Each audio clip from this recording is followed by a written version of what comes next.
Good morning. God bless the faithful and the obedient. May you have ears to hear the message today. This is Sister Liberty, and I really I want to set you free, first of all. That's really what I want to do. But I want to talk about how misery loves company, in that you can go from a victim to a victor.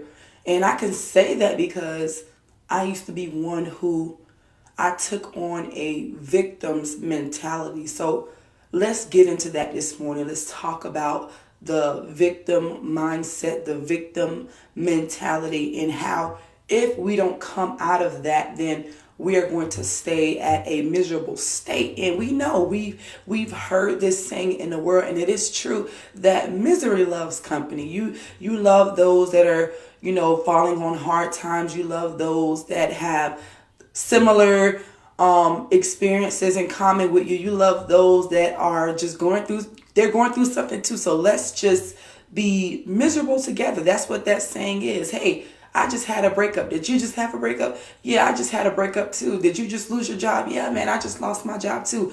Why don't we go see a movie? Why don't we, go out to dinner? Why don't we treat ourselves? Why don't we just, do something fun together, because you're going through something and I'm going through something. So we have that in common. So let's just be miserable together. We don't want to, invite anyone that isn't going through a breakup. They're happily in their relationship. They're happily at work. We don't want, we don't want to invite anyone, or we don't want to be around anyone that has good things going for themselves right now. Yeah, I just got kicked out of college, or I just lost a loved one, or this just happened in my household, that just happened at school. And you try to find people that are like you. You try to find people that are like you. That's what that misery likes company means. You like those that are like you. If you are a bad person, if you are a rebellious person, if you are a prideful person, you like those that are like you. And how you are, what you are, how you are, you attract those same kinds of people. So there's another great saying in the world, and these things are true. Birds of a feather flock together. You know what that means? That you see a person who's a particular way. Maybe that person is stuck up. That person may tend to be a liar or manipulative. That person, they're just always manipulative about everything that they talk about. That person is someone who's mean, or someone who's just very blunt. They're straightforward. They don't care how they say it. And you notice that person is the same way, or that person has similarities, similar in personality or in character. And they hang together.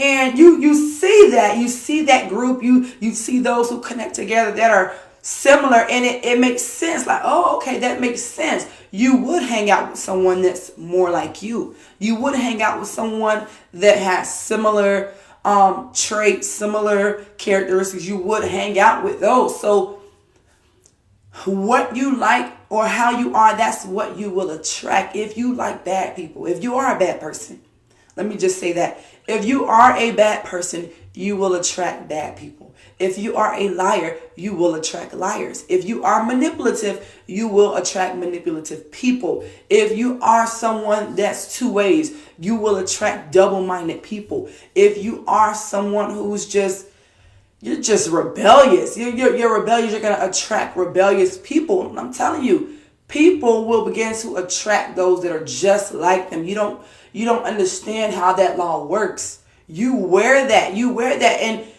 if you do a good job hiding it, others that are like you, they can recognize that, because they know what it looks like, because that's what they are too. But if you are good, if you are a good person, then you will attract good. If you are an honest person, if you are a transparent person, a sincere person, guess what? You will attract those that are like you, because they'll be able to recognize it. Oh, I see something in that person that reminds me of me. I see honesty. I see transparency. I see vulnerability. I see someone who's sincere and genuine. I can tell that this person is a real person. How can I say that? Because that's who I am. That's what I am. I'm sincere. I'm genuine. And so I can readily identify that better than someone who's the opposite of that. So we are living in a time where people are rebelling against God and godly ordained authority. Those that God has appointed and anointed, those that God has set in a certain place of leadership or a certain role. We are living in a time where people cannot, I don't know what it is, it's really rebellion, but people can't get it into their minds. They can't understand the concept of submitting to a man or a woman. Why? Because we live in an adulterous and wicked and perverse and generation of vipers. We live in that type of time, that type of generation where the people are rebellious. They're rebellious against, their local law enforcement. People don't respect the police. They don't have no kind of respect for the police. They don't have no kind of respect for any kind of law enforcement, any kinds of government officials. They don't have no kind of respect for them. They barely respect their parents. You look at the youth and you see how the enemy he's getting to them a lot younger. The enemy is getting to them a lot younger. And he's sowing that seed of rebellion. And so they're not learning how to respect any kind of authority. They talk back to their parents. They're disrespectful. They're disobedient. They're rebellious, hard-hardened. The generation is just getting worse. But if left in that condition and left in that state, first of all, you're going to make life hard for you if you are young, whether in your teens or you are a young adult. If you remain in that state, you will have a hard life. And in your hard life, and in that, the way that you are living, you are going to find yourself miserable. You're going to find yourself miserable. And if you don't come out of that, because you cannot continue living your life as victim, as so many people do. Most people don't want to even come out of it because it brings them a sense of comfort. They like the attention being on them, because that's what a victim's mentality will cause you. It will place you in the center of attention. You have those who they like that. They like when all the attention is on them. They like the pats on the back. They like the rubs. They like the affirmation. They like the comfort, the hugs. They like that. They like that people feel bad for them. People feel for them. Oh, I feel for you. Oh, I feel bad for you. I understand your pain. Or I don't know what it's like. I don't understand what you're going through, but I feel for you. Many of them, they like that. And so sin, when we live a lifestyle of sin, sin will bring about misery. It will bring about misery. So you can see different ones in the world who they're living that lifestyle and they're living it hardcore, but then you see how when everyone goes away, when the parties are done and the drinking stops and the smoking stops and you are left to yourself and you find yourself just empty, you find yourself just void, you find yourself battling thoughts of depression and discouragement and having suicidal thoughts, and you're miserable. And so most of the time when people are in this state, they don't go trying to find people that's going to tell them the truth.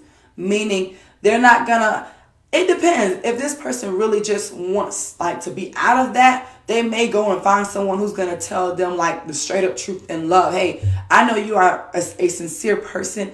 Can you please tell me about myself? That takes a humble person. But most of the time, a miserable person is not going to do that. In those moments, they're not looking for anyone that's on the positive side and has, happy energy, that's just energetic and just full of life and all smiles and all that. Miserable people don't want all of that. They don't want your smiles. They don't want your good energy. They don't want your laugh. They don't want your joy. They don't want your peace. They want someone that they can relate to and relate with. I want someone that I feel like is more on my level, that can understand me. Yeah, I just lost my job. Did you just lose your job too? I did. Okay, so I feel as though we have something in common right now. I feel like you can relate to me. So we be miserable together. So we talk about the job now. Before, we didn't have that in common. We would have never really gotten together. But because we have this thing in common, we have something to talk about. We have a reason now to be miserable and to stay miserable. So let's talk about the job. Let's talk about how we find that the job is unfair. We find out, or we find how the supervisor was wrong about what they were telling them to do, and why they moved them from that area or that department to over there. Let's talk about that. So now you get to the place where you're speaking against authority, because any supervisor or manager or boss, that's authorities in our lives. If you go to work, for those who say, I don't like listening to man. I don't submit to man. You're not going to make it in the real world, because if you work, if you go to school, if you are anything that's involved with people, if you're not your own boss, and you still have to submit to the government on some level.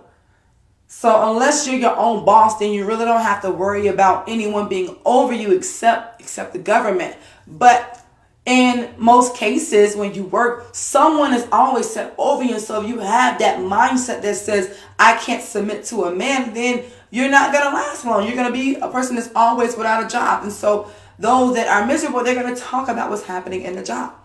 If it's anything, let's say that a person has been church hurt. So let's get into that. Let's talk about that. Let's say that you have been church hurt, and let's say it was for the cause of you wanting a position. You feel as though I'm anointed. I know I'm special. I know I am gifted. I know that I have been called to serve the Lord, and I feel like I should be the one on the mic.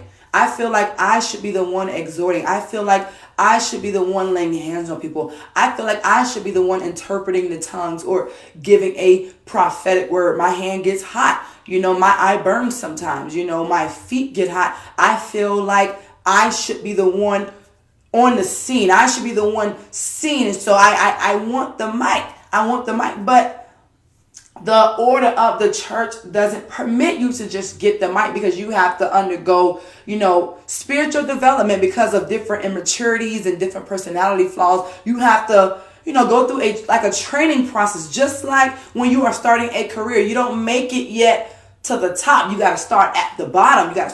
You have to be developed. And so most, when they can't get that position or that role that they think that they should, because again, hey, I'm anointed. I hear from God. I know the word of God, and I have discernment. I can discern things on people. And so I feel as though I should have this role or this position. I should be recognized. And so when they don't get that, then there's a rebellion that rises up. And if that rebellion, if that lingers too long, if that's not properly dealt with, if that's not exposed in the right way, then it will begin to turn into something else. It will begin to become more manipulative.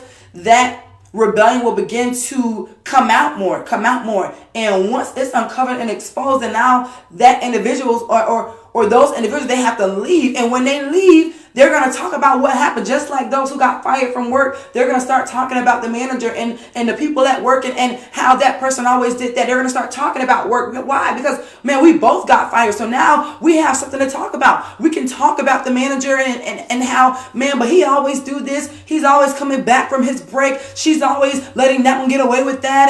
And that one's always calling off, but they're going to fire me. Like, yeah, man, that's wrong. Yeah, man, they fired me too. And I feel you, man. I understand what you're saying. Yeah, they have something in common. And so those who have gone away from the faith due to rebellion, due to manipulation and witchcraft or whatnot, they're going to find something to talk about. They're going to talk about how they feel as though they could have done a better job. I could have done a better job. Matter of fact, I don't think he should be pastoring. I don't think she should be leading. I don't think that one should be laying him. Matter of fact, that one was trying to get close to the pastor because that one wanted a position. So that relationship is fake. Yeah, man. And then then gossip starts. Gossip, because the misery, they love company. They like those that are like them. Are you offended too? Don't you feel as though you should have got that position? Yeah, I do. Don't Don't you think that that worship was weird? Don't you think that that was a little off? You know what? I wasn't going to say anything until you said something, but because you said something, I guess I'll get it out. I guess I can share what I really was holding in. You know, there was some disagreement that I was having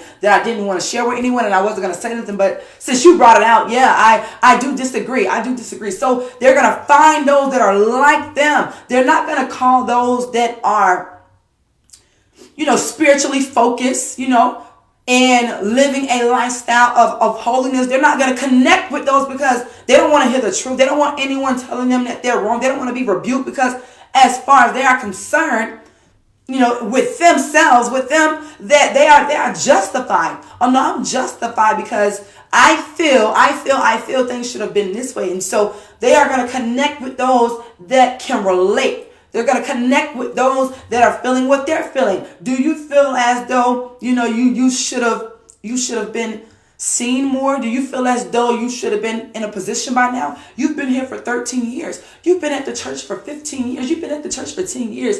Doesn't that make you feel like they're holding you back? You know, then the enemy comes in that way. The enemy comes in and he begins to talk. He begins to talk. And, you know, you indulge in that misery and it doesn't start one day. You know, that misery, love, and company, that thing goes on for days and weeks. Okay, let's come back tomorrow and do this because there's a sense of comfort in that. Gossip and just discussing the problems, discussing just how miserable you really are. None of them are going to come out and say, man, I'm so miserable. That's why I enjoy talking about this. No, it's going to show itself differently. It's going to dress itself differently. It's going to look like gossip. It's going to look like slander. Yeah, okay, let's come back tomorrow and do this. And then it goes on for days. And that turns into what their time of coming together looks like. Like, no, we're just so miserable that this is what we do. And it brings us joy on the inside. It brings us a comfort on the inside. And they stay in that state. They don't come out of it. Misery, no, I'm miserable. And I like my misery. And I enjoy those who share my misery with me. We do this. We do this. And you know, there's people who never come out of that. I knew someone who just never came out of that. They just stayed a miserable person. They enjoyed it. And it made them very stubborn and hardened to the truth. Like, you know you're miserable, right? But you can't tell a person that's miserable that they're miserable because they don't think that they are. They feel like, no, it's just I'm a victim. How dare you? I'm not miserable. I'm a victim. Do you not know that I've been hurt? Do you not know that they did this to me? Do you not know that they took my position away? And they're not going to mention the fact that they were rebellious and that they were dishonest about some things. No, they're going to present a sad picture to you. They're going to come from a place of victim. I'm a victim. And you know, one of the things about people who are in that place of misery and who have either gotten fired from a job because of what they did, or they've been removed from a church assembly because of what they did, they're not going to outright tell you their part because then that turns the whole table. Well, wait a minute. Why you ain't tell me that this was the reason why you got your position removed? Why you didn't tell me that? Well, if I would have told you that, then you would have been pointing the finger at me. And right now, I'm hurt right now. So I'm trying to get you to understand that I'm hurt. So it's them that we are trying to attack and trying to throw under the bus. So let's focus on them. Let's not focus on the fact that I was wrong because according to my perspective and my understanding, I was not wrong. I was justified. I felt like I had to do that. And so they're going to connect with those that can relate. They're going to connect with those that they feel are on the same page. They're going to connect with those that understand their misery and the manipulation that's going on. They're gonna gravitate. It's almost like a pull. That's why you see people in the world. It's like, man, all the bad children in high school hang out together. Like, all of y'all hang out. All the ghetto people hang out. All the hood rats hang out. All the geniuses with glasses and the nerds hang out. Like, you see that in the natural. You see that in high school where, you know, there's the groups of nerds. There's the groups of computer tech. There's the groups of the hot female, you know, the fast ones. There's the groups of the thugs. And, you know, you see that birds of a feather, they flock together. Those that are like each other, they share the same personalities or similar personalities. You know, those over there, they're bad kids. Those over there, they're good kids. Those over there, they're the Jamaicans. That's the Jamaican group. That's the Asian group. That's the Haitian group. Yeah. They hang out those that are like them because they feel like I can relate to these more. No, these are like me. I feel like they share something with me. They share something with me, so they are like me. So people that stay in a victim's mentality the longest, I'm going to read Sister Freedom's message real quick that she put her here. What you said is so important. Their misery makes them forget that God manifests at church. They are talking badly about God with that church, and they just separate themselves for no good reason. That's true. And it's so sad, Sister Freedom, because it's like you've experienced the power of God. Like you yourself have experienced feeling God or experiencing some kind of healing, and to forget what you experienced, what you've tasted, what you've gathered, you've testified of seeing things and having prophetic dreams just to get to this place where you've allowed your heart, you've allowed yourself, lying to yourself, you've allowed that to get in the way and to cause you to lose your inheritance. You've allowed that to cause you to lose things. And now it places you in a seat of victim. And those that have that mindset, most of the time, they don't come out of it, because having that victim's mentality, again, it places them in the center of attention. Yeah, everybody sees them and everybody wants to rub their shoulders and pat them on the back. Oh my goodness, I'm so sorry that you had to go through this. I'm sorry that they hurt you that way. I'm sorry that you had to go through that. That must have been horrible. Yeah, they like that false sense of peace and that false sense of comfort. They like the spotlight. They like the spotlight, but it's false, and God is trying to call us from out of that place, because that makes us bad, being victim, because we come to God with the wrong mindset, and instead of giving ourselves to God in the right way, we want to take from God. Well, God, I feel like I should get this. I feel like, things should be this way in my life, and God is like, you need to adjust your heart. First of all, there's some pride there, and then there's some false humility there. You're trying to act like you're humble. You're trying to act like you're this way when really you are not. Really, there's some witchcraft going on there. There's some rebellion. You are trying to play victim when really you need to repent, and you need to address your heart matters. You need to address the matters of the heart. So most people have been church hurt. And what they do a lot is they try and find others who have been church hurt.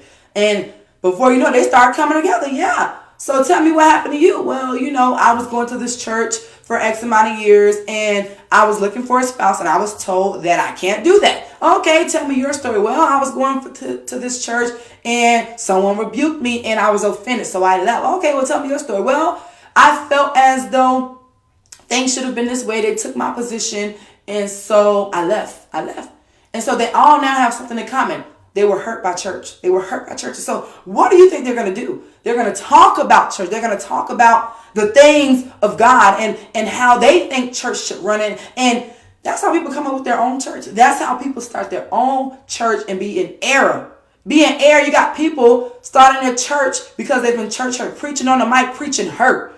Preaching hurt to people, preaching, other motives, and preaching offense, sowing that into the people. When they get on the mic, they want to tell you how you got haters. They want to tell you how, you don't have to wait for nobody to give you the mic. If God has appointed and anointed you, then you can have a place. You can start your own ministry. You don't have to let people talk down on you and discourage your ministry, because you are anointed and God has placed his hand on you. Don't let no one stop you. Don't let no one tell you it's not your time. No, you can start your ministry. Yeah, they get on the mic and they're preaching hurt to their congregation. There's a lot of pastors out there like that. God has not appointed them and anointed them, but because they've been church hurt and they found some group of people to be like them, they found others that were like them, they were miserable and hurt, church hurt too, and they conversated. And someone had a good idea. We should start our own church. Yeah. So you got pastors now, they're preaching, but they're preaching with the wrong heart. They're preaching with the wrong heart. They're preaching from a victim's perspective. And so when they preach to the congregation is going to get that. Yeah, that pastor is preaching from a broken heart. That minister, she's ministering from a heart that has been broken and not really healed. She's preaching from a place of offense. Yeah, that minister, she's offended, or she's been offended. That pastor, he's been hurt. He's been let down. His position was taken from him, or he wanted the mic at this place. He couldn't get it. Now he has the mic. Oh, now it's my time to shine. Now it's my time to let people know how I really feel. What really happened. Yeah. When people want to take the mic from you, God just places it back in your hand. Look at God. God is going to raise me up above all my haters. God is going to raise you up above all your haters. Yes. He's going to make your enemies your footstool. You don't let no one stop your ministry. You don't let no one tell you can't preach when you're anointed. No, you better go after your blessing. You better go after what God is calling you to do. Okay. You know that they're going to tell you all of these things. And if you are in that congregation, or if you are in that house gathering with those who are operating in rebellion, but they're coming from a place of victim mentality, if you are already in that place where you feel justified in what you do, then you're going to listen to them, meaning you consider yourself to be a victim too. Oh, wow, man, I've never been church hurt, but I've been hurt at work. I've been hurt in other settings. So I feel what they're saying. Yeah. If you don't get out of that, you are going to get some stuff. You're going to get some stuff. You're going to get some other stuff. You're going to get some other seeds. You're going to get some seeds of manipulation. You're going to get some seeds of bitterness. You're going to get some seeds of pride. You're going to get something else. If you are in that setting where those who are ministering to you have been hurt, have been church hurt, have been removed from a place of position, if you don't get out of there, you're going to get that. You're going to get that. And God, and if you say, well, no, I like what they're saying because you've been hurt. So you look at yourself from a victim's mentality too, instead of a victor. God is trying to make us victors. That familiar spirit. God is trying to make us victors. I mean, he's trying to take us out of that mindset, because that victim's mindset, it places us in a seat of pride, to where I don't feel like I have to give anything. I don't feel like I have to put forth everything. Then it makes you lazy. It makes you feel as though, no, people should just go out of their way to do for you. And everyone else is to blame. You know, you have flaws, you have weaknesses, but you cannot identify them in you, but you identify them in everyone else. No, that person is this way. That's why I'm this way. You know, that person, you know, they walked past me. They didn't speak. Yeah, but you're that way. You didn't speak to them. Yeah, but they should have spoken to me because, you know, they were here before me, or, you know, they came in second. They should have spoke to me. I'm telling you, that victim's mentality will leave you empty-handed. You won't get anything from God. You better ask Cain. You better go read Genesis and you better ask Cain. You will not get anything from God being a victim. No, the word of God says that God did not respect Cain nor his offering. Wait a minute. You didn't respect Cain or his offering? Not only did God not respect his offering, but he didn't respect Cain in that sense. Oh no, I'm rejecting you right now because of your mindset. The Lord told Cain, if you do well also, meaning if you shift, if you adjust, then you can be accepted. He said, if you do well, will you not be accepted? Cain did not want to shift. He did not want to adjust. He felt as though, why can't you take me this way? You made me this way. You made me this way. So why do I have to change? Why do I have to, shift? And he was envious of his brother that was pursuing God.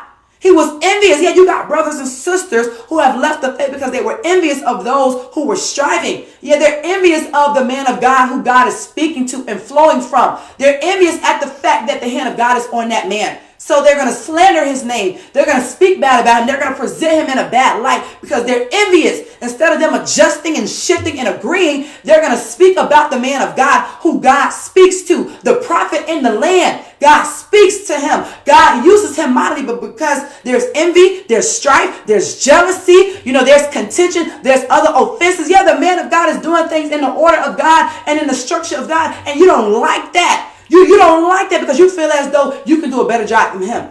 You feel as though you can do better than her. Oh, she thinks she can sing so well. She thinks she can minister so well. I can do better than her. Yeah, that's how Cain felt. That's how Cain felt instead of him adjusting. Who does my brother think he is? Who is he? Come on. Who does my brother Abel think he is? Okay, I'm going to kill him.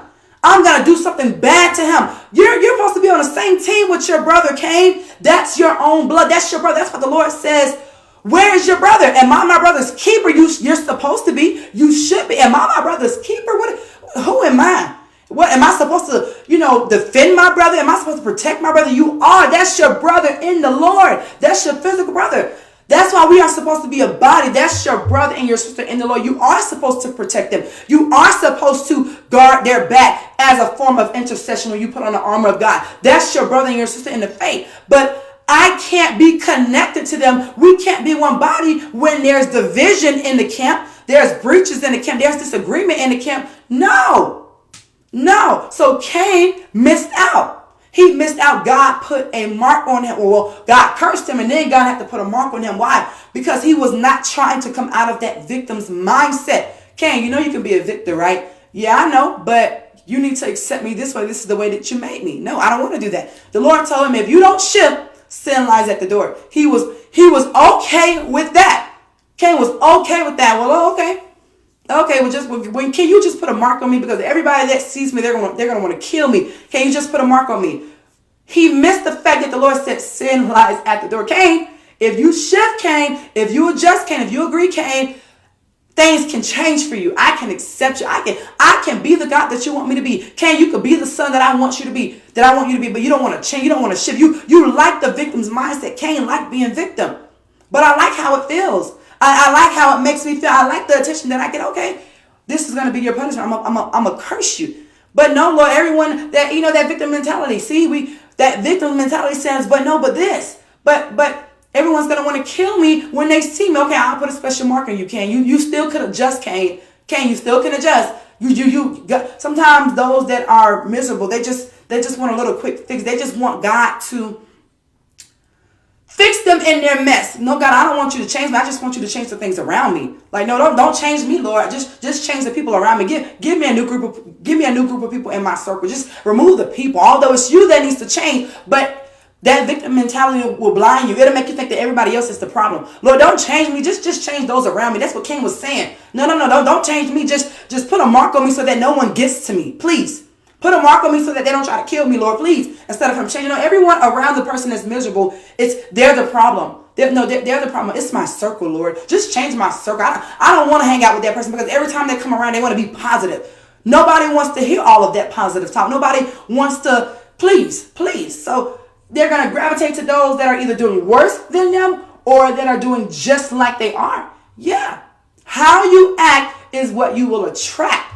If you are a dishonest person, you will attract dishonest people. If you are a manipulative person, if you are a liar, if you like to lie to yourself, you will connect with those that lie to themselves too. If you like to be two ways, meaning you are the kind of person, you're not genuine, you're not sincere, you're what people will call a fake person, you will attract fake people. And don't be surprised when the person that you're friends with do something to you. When they backstab you, they sleep with your boyfriend, they sleep with your girlfriend. Don't be surprised, because you like people like that. Don't be surprised when you found out that your best friend, she stole money from your card, or she did something that was just, what's the word? What they say, trifling. Yeah, she did something that was. Don't be surprised. These are those who you connect with. They're like you. They're like you. Yeah, you connect with people that are like you. You hang out with those that are like you, that agree with you. They agree with the fact that you were wrong. Really you were wrong. You were wrong, but they agree at the fact that you say you were right, so they agree with that, and no one's going to speak up because they don't want to ruin the party. They don't want to ruin the fun. Hey, they'll come over here with all your godly talk. Don't ruin the fun. This club is for those that have been church hurt. This club is for those that have had a bad breakup. Boyfriend left them for another girl. This club is for those that have lost their job. This club is for those that are on drugs and stuff like that. So don't come in here with your positive talk and your big smiles, your Kool-Aid smiles. Leave that at the door. Yeah. You have clubs like that of a group of women who had bad breakups and they're on the verge of suicide and they feel as though I don't have any reason to live. Yeah, they have clubs like that.